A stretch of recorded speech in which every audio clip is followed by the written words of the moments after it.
Hello all of you, welcome back to my channel. मैं आज आप लोगों के लिए लेकर आ चुकी हूँ एक कलेक्टिव रीडिंग जिसका टॉपिक रहने वाला है कि अगले 7 दिनों में आपके साथ क्या क्या हो सकता है। ओके, आने वाला समय आपके लिए कैसा होगा हम ये जानेंगे। नेक्स्ट 7 डेज कैसे होंगे। लेकिन ये रीडिंग जनरल है, कलेक्टिव है, तो हो सकता है कि आपके साथ एक्यूरेटली रेजोनेट करे, हो सकता है ना करे, कुछ परसेंट करे। तो ओपन माइंडेड होकर सुनिएगा और ज़बरदस्ती अपने आप को रीडिंग में फिट इन करने की कोशिश मत कीजिएगा। जितना आपके साथ रेजोनेट होता है उतना ही एक्सेप्ट कीजिए and leave the rest. Okay, ये एक जनरल रीडिंग है, कलेक्टिव रीडिंग है। ओके, तो इसीलिए ओपन माइंडेड होकर सुनिएगा और ज़बरदस्ती अपने आप को इस रीडिंग में फिट इन मत कीजिएगा। आइए चलिए स्टार्ट करते हैं और देखते हैं कि नेक्स्ट 7 डेज कैसे होंगे आप लोगों के लिए। आने वाले 7 दिन, आने वाला समय कैसा है। ओके, आइए देखते हैं। थोड़ा सा पॉजिटिव रहिएगा आप। ओके, पॉजिटिव होकर ये रीडिंग देखिएगा। ओके, ठीक है, nice. Just one more card and we are done. Interesting. तो हमारे पास 3 कार्ड्स तो ये हैं, 6 of cups, queen of pentacles, death card, और 3 कार्ड्स ये हैं, strength, queen of swords and 2 of wands. Not bad, actually it's good. देखिए, डेथ कार्ड देखकर यहाँ पर डरने की ज़रूरत नहीं है या कुछ भी नेगेटिव सोचने की ज़रूरत नहीं है, क्योंकि इसका मीनिंग यहाँ पे बिल्कुल भी नेगेटिव नहीं है। और क्योंकि ये फेस्टिवल का टाइम है तो ऐसे फायर क्रैकर्स की आवाज़ बैकग्राउंड में अगर आती है तो उसको भी अवॉइड कीजिए थोड़ा, और रीडिंग पे फोकस कीजिएगा। चलिए देखिए, सबसे पहले जो चीज़ मुझे यहाँ लग रही है कि आने वाले समय में आपके साथ हो सकती है, पॉसिबल है, चांसेस हैं, वो मुझे ये नज़र आ रहा है व्यूवर्स कि कहीं ना कहीं आने वाले समय में आपकी लाइफ में, नेक्स्ट 7 डेज में आपकी लाइफ में कोई ऐसा पर्सन आ सकता है जिसके साथ आपका पास्ट में कनेक्शन रहा है, जिसके साथ आपका पास्ट रिलेशनशिप, पास्ट कनेक्शन, या पास्ट में इनके साथ कोई रिश्ता रहा है। ये कोई एक्स लग रहा है, ये इनके साथ आपका कोई एक्सचेंज, कोई फ्रेंडशिप, कैसा तो रिश्ता रहा है। ओके, तो कोई पास्ट पर्सन लौट कर आ रहा है अगले 7 दिनों में, ऐसा लगता है। वो किस वे में लौट कर आ रहा है? एक कॉल हो सकता है, कहीं आपसे मिल सकते हैं, कहीं अचानक से आपको दिख जाए, ये भी हो सकता है, या आपको मैसेज करे या फ़ोन करे, ऐसा कुछ हो सकता है। लेकिन ऐसा लगता है जैसे कोई आपको बहुत मिस कर रहा है और आने वाले समय में ये इंसान आपको अप्रोच करने की, आपको कॉल करने की, आपको मैसेज करने की पूरी कोशिश करेगा या करेंगी। मेल फीमेल कोई भी हो सकता है। तो ये इंसान आपकी तरफ आ रहा है। कुछ लोगों के लिए मुझे लगता है ये आप लोगों का सोलमेट हो सकता है, क्योंकि समवेयर ये भी दिखाता है कि एक पास्ट लाइफ कनेक्शन है। तो आपका पास्ट लाइफ कनेक्शन यानी कि अगर इस इंसान से इस लाइफ में आपका कोई कनेक्शन नहीं रहा है, कोई रिश्ता नहीं रहा है, कोई एक्सचेंज नहीं रहा है इस इंसान से आपका इस लाइफ में, तो डेफिनेटली बहुत ज़्यादा चांसेस हैं कि पास्ट लाइफ कनेक्शन आपका इस पर्सन के साथ है और ये इंसान आपकी लाइफ में दोबारा आ रहा है। पास्ट लाइफ में तो होगा ही, लेकिन इस लाइफ में ये इंसान आपकी लाइफ में एंट्री लेने वाला है, क्योंकि रिकन्सिलिएशन दिख रहा है। Someone from your past is returning to your life. So someone from your past is returning to your life means कि कोई पास्ट से लौट कर आएगा और आपकी लाइफ में आकर आपको अप्रोच करेगा, आप तक पहुंचेगा, क्योंकि ये इंसान आपके साथ यूनियन के लिए आ रहा है। इनका इंटेंशन आपको अपना बनाना है, आपको प्राप्त करना है। तो ये इसी लाइफ का कोई एक्स हो सकता है जो आपको बहुत मिस कर रहा है और यूनियन चाहता है और लौट कर आए। कोई फ्रेंड भी हो सकता है, और ये भी हो सकता है कि आपका सोलमेट हो सकता है जिसके साथ आपका पास्ट लाइफ कनेक्शन है, ये लौट कर आए, आपकी लाइफ में एंट्री ले, कोई न्यू पर्सन एंट्री ले। तो डेफिनेटली बहुत ज़्यादा चांसेस है कि वो सोलमेट हो सकता है। तो अगर किसी न्यू पर्सन ने आपकी लाइफ में एंट्री ली है और वो ज़्यादा आपको अप्रोच कर रहा है, तो चांसेस है कि हो सकता है वो इंसान आपका सोलमेट है और उस इंसान के साथ आपका पास्ट लाइफ कनेक्शन है। आने वाले समय के लिए मुझे ऐसा लग रहा है आपकी लाइफ चेंज हो रही है, क्योंकि डेथ का कार्ड है यहाँ पर। ये डेथ का कार्ड आने वाले सिचुएशन के लिए, नेक्स्ट 7 डेज के लिए यहाँ पर काफ़ी सारी या कुछ एंडिंग्स और बिगिनिंग्स को दर्शाता है।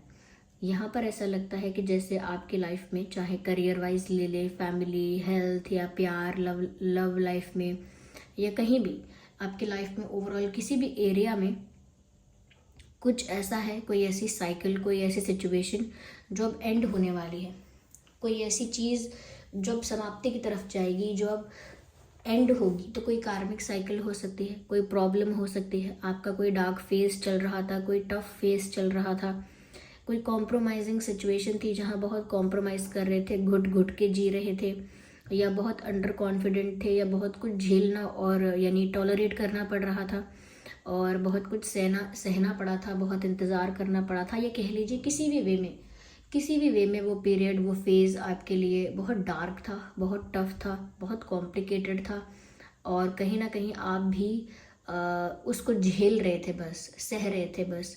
लेकिन अब ऐसा लगता है कि काफ़ी सारी ऐसी नेगेटिव चीज़ें, नेगेटिव पैटर्न्स, नेगेटिव बिलीव्स अब टूटेंगे और वो एंड होंगे।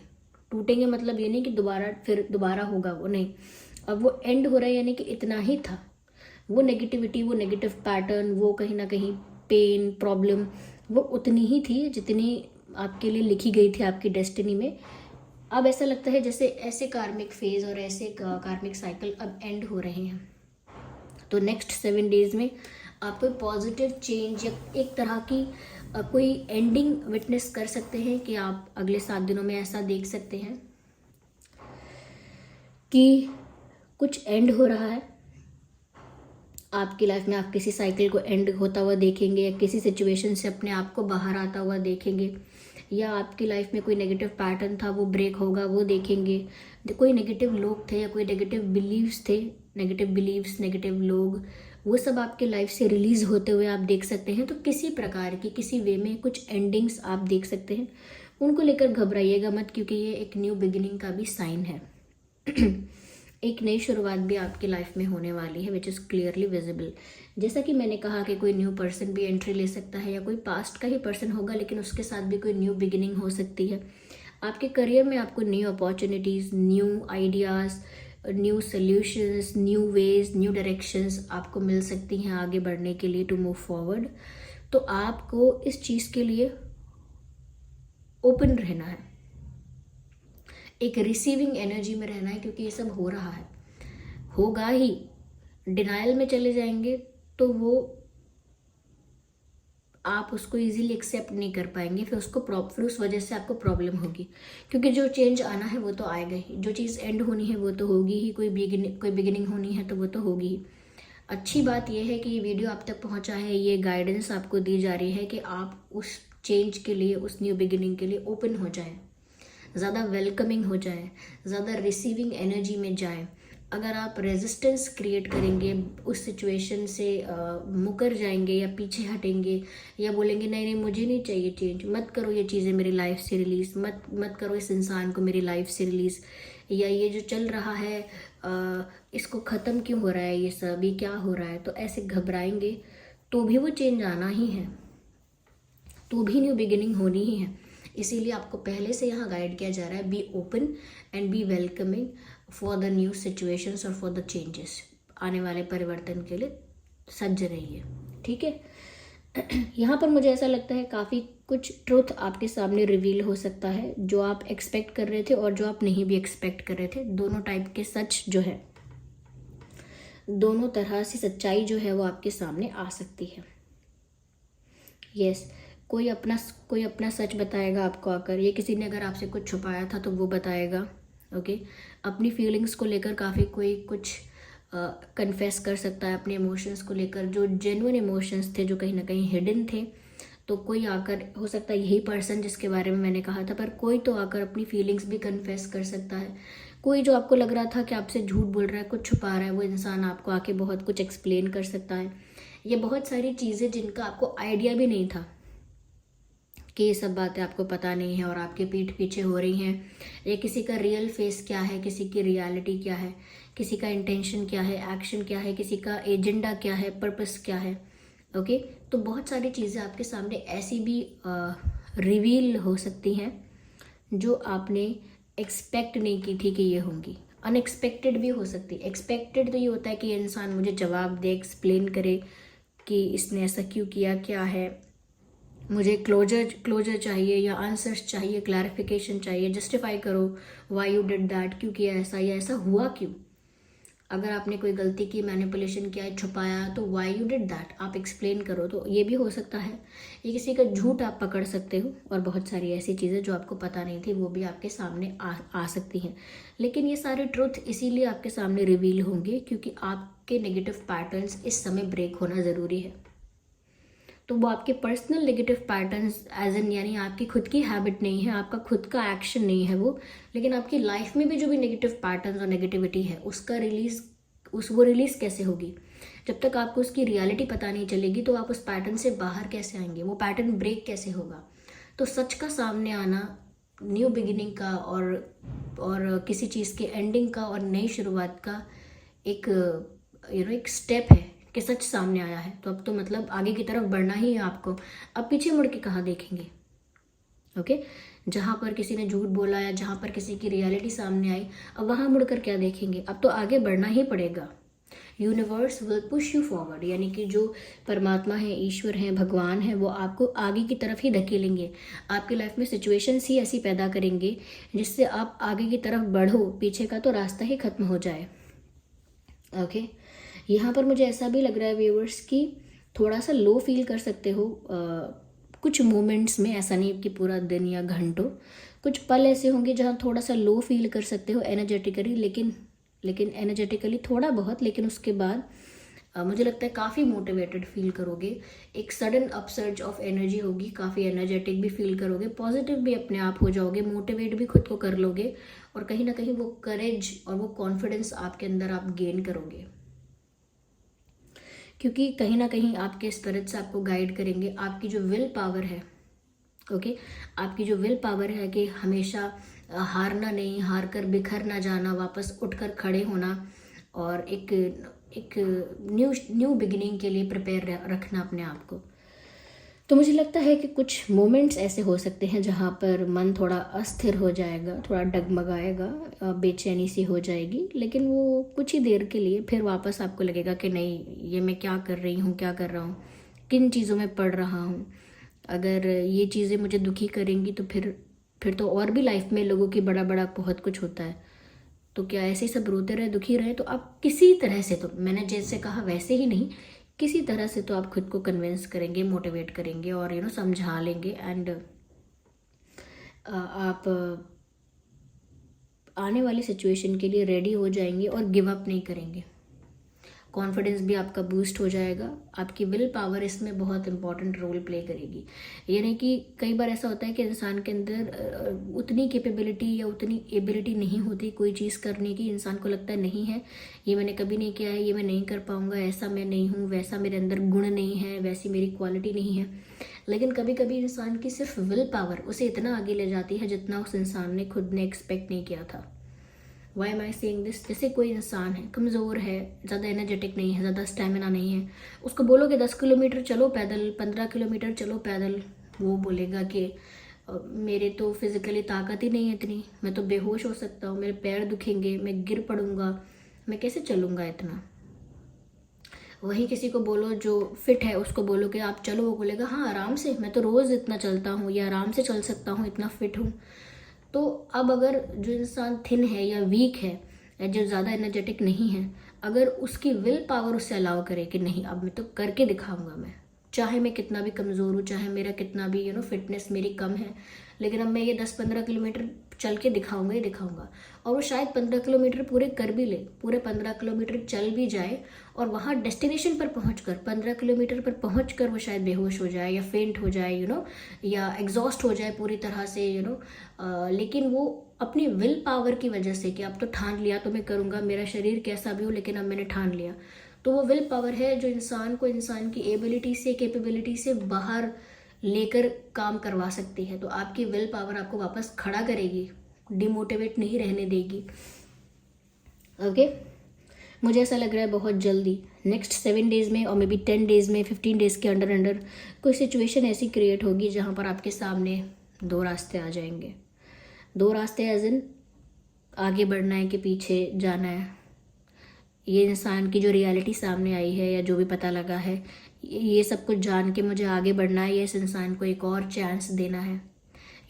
ऐसी तो मैंने बस एक एग्जाम्पल दिया है। अलग अलग तरह से भी हो सकता है, करियर वाइज भी, कि मेरे पास एक नई अपॉर्चुनिटी है, क्या मैं उसकी तरफ जाऊँ या फिर जो कर रहा हूँ करती रहूँ।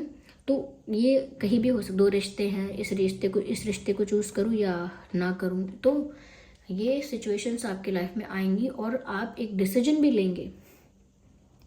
बस आपको मेक श्योर ये करना है कि आपका डिसीजन वाइस होना चाहिए, सेल्फिश नहीं, वाइस होना चाहिए। आप हर एंगल से डिसीजन को स्टडी करेंगे तो बहुत कॉम्प्लिकेटेड भी हो सकता है कि अरे ये वाली बात इस इंसान में अच्छी बैठ रही है लेकिन ये वाली बात तो कमी है, हाँ इस चीज़ में तो अच्छा है ये इंसान लेकिन इस चीज़ में तो कमी है। तो या ये डिसीजन मेरा ऐसे तो अच्छा रहेगा लेकिन अगर बात ऐसी हो गई तो फिर ये डिसीजन मेरे लिए बड़ा ख़राब रहेगा। तो ऐसे हर एंगल से आप स्टडी करने की कोशिश करेंगे तो कितना भी अच्छा ऑब्जर्व करें, कितना भी अच्छा इवैल्यूएट करें, उतना परफेक्ट आंसर नहीं आ पाएगा। अप्रॉक्सीमेट कुछ निकालेंगे वो भी अगर नहीं होगा तो फिर आपको प्रॉब्लम होगी। तो इसीलिए बस एक ही क्राइटेरिया को रखिएगा कि जो भी मेरा डिसीजन होना चाहिए और सिचुएशन जो भी हो, मेरा डिसीजन वाइस होना चाहिए, अच्छा होना चाहिए, ओके, विजडम से भरा हुआ होना चाहिए कि जो मैंने किया वो मैंने सही किया, राइट किया, अप्रोप्रिएट किया, जो करना था वही किया। अपने मन की तसल्ली के लिए, किसी और की तसल्ली के लिए, या सिर्फ टेम्परेरी खुशी के लिए, या सिर्फ सिर्फ टेम्परेरी गुस्से के लिए, ये सब नहीं किया मैंने। जो भी किया है बहुत वाइसली, ठंडे दिमाग से किया है। तो वो डिसीजन हर सिचुएशन में आपका फिट होगा, हर सिचुएशन में वो अच्छा ही रिजल्ट देगा क्योंकि वाइस डिसीजन लिया गया है। कई लोग सोचते हैं अरे मेरा भला किस में है, मैं इसमें खुश उसमें खुश, मेरा फ़ायदा, तो फिर अपने फ़ायदे तक सीमित निर्णय लेते हैं। उसी एंगल से स्टडी किया होता है सिचुएशन को कि मेरा फ़ायदा, बाकी एंगल्स को नहीं देख सकते। इसीलिए आगे अपने फ़ायदे से लिया गया डिसीजन आगे जाकर बहुत हानि करता है। कभी कभी लोगों को लगता है मैंने गलत क्यों लिया, उस समय मुझे ठीक लगा था। तो वो इसीलिए क्योंकि वो वाइस डिसीजन नहीं लेना चाहते, वो फ़ायदा देख रहे हैं बस अपना, या फिर कुछ और देख रहे हैं। तो डिसीजन हमेशा वाइस होना चाहिए। यहाँ पर ऐसा लगता है आगे आने वाले कुछ दिनों में आपको पैसों की वैल्यू समझ में आएगी, या पैसों की वैल्यू आप ज़्यादा करेंगे, और या फिर ये गाइडेंस भी हो सकती है कि ज़्यादा वैल्यू करें पैसों को। यानी वैल्यू मतलब ये नहीं कि पैसे को बहुत अहमियत दें, वैल्यू मतलब यहाँ पे कि उसको वेस्ट नहीं करना है, आपको उड़ाना नहीं है, वेस्ट नहीं करना है, उसको ना सेव करके रखना है, थोड़ा सेव करके रखना है, उसको थोड़ा प्रिजर्व करके प्रोटेक्ट करके रखना है। ऐसा लगता है कि फिजूल खर्चा नहीं करना है, या आप समझ रहे हैं, क्योंकि ये वैल्यू समझ में भी आएगी आपको कि ये मेरे लिए क्यों एक अच्छी सीख है। जस्ट बिकॉज थोड़ा सा एक्स्ट्रा है तो आप किसी की हेल्प ज़रूर कर सकते हैं, पर वेस्टेज ना करें, ना फूड की वेस्टेज, ना दूसरे एसेट्स की, ना और किसी रिसोर्सेज की। Do not waste them.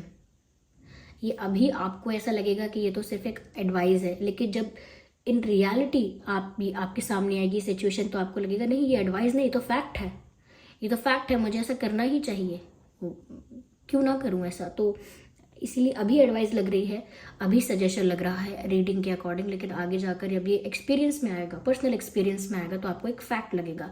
इससे पहले कि ये आपको बाद में फैक्ट लगे, आप इसे अभी एज अ फैक्ट रजिस्टर कीजिए अपने ब्रेन में, कीजिए, डू इट नाउ, ओके।